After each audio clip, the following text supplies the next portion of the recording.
À Ségou du Forum économique durant les 2 jours du Forum, les industriels, commerçants, hommes d'affaires, agriculteurs vont échanger autour des différentes thématiques relatives au développement de notre économie. Pour l'occasion, le chef du gouvernement, Dr Choguel Kokala Maïga, a effectué le déplacement pour transmettre aux opérateurs économiques les félicitations du président de la transition, le colonel Assimi Goïta, pour tous les efforts consentis, notamment au cours de l'embargo subi par notre pays. Alou Touré. Le Forum économique de Ségou est une initiative de la Chambre de commerce et d'industrie du Mali. Il se donne pour objectif de réfléchir sur les opportunités et les défis de notre économie face aux contingences actuelles marquées par l'insécurité et les prix élevés des produits vivriers sur le marché international. Fort heureusement, l'un des atouts de notre pays demeure le dynamisme de ses hommes d'affaires. Et l'embargo de la CEDEAO et de l'UEMOA a permis de se rendre à l'évidence, sans les fantassins de l'économie comme le surnomme le chef du gouvernement, en conjugaison avec les soldats de l'économie, la facture aurait pu être très salée. Vous, ce que je vous appelle les fantassins de l'économie, les opérateurs économiques, et les services de l'État qu'on appelle les services de l'assiette, que j'appelle les soldats de l'économie. J'ai voulu vous rencontrer spécialement pour vous féliciter.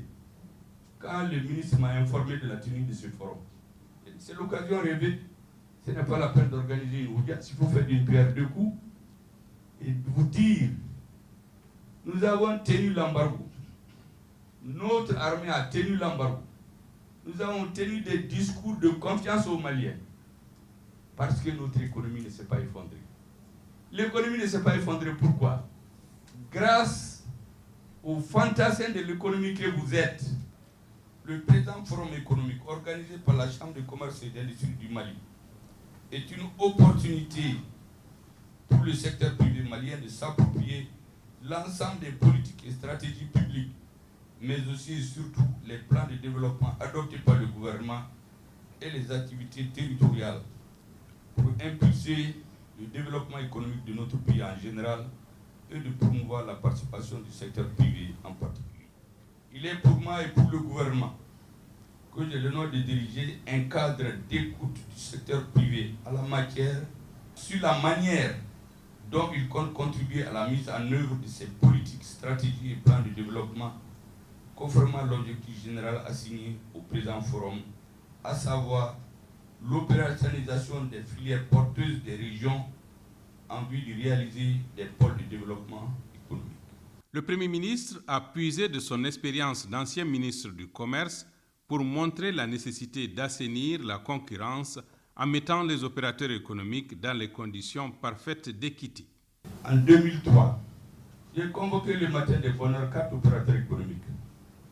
Il s'agissait de Feu Amadou Djigé, Feu Bakore Silla, Yonke Nangore et Modibo Keita. Je leur ai dit ceci. Nous avons été mis à cette place pour aider le président à réussir sa mission. J'ai dit à Djigé, vous êtes étiqueté au Mali comme un proche de la famille du général Moussa Traoré qui est en détention. J'ai dit à Bakore Silla, vous êtes étiqueté au Mali comme proche de Feu Soumaïla Cissé.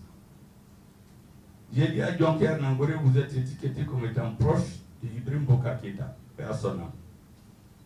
Et j'ai dit à Modibo Keita, vous êtes étiqueté au Mali comme étant proche de ATT. Ce que je voudrais vous dire, en tout cas, tant que moi je suis ministre de l'industrie du commerce, il n'y aura pas de préférence entre vous. Que le meilleur gagne. Dans le domaine des mines, l'accent a été mis sur la révision du code minier afin que les ressources minières puissent briller pour tous les Maliens.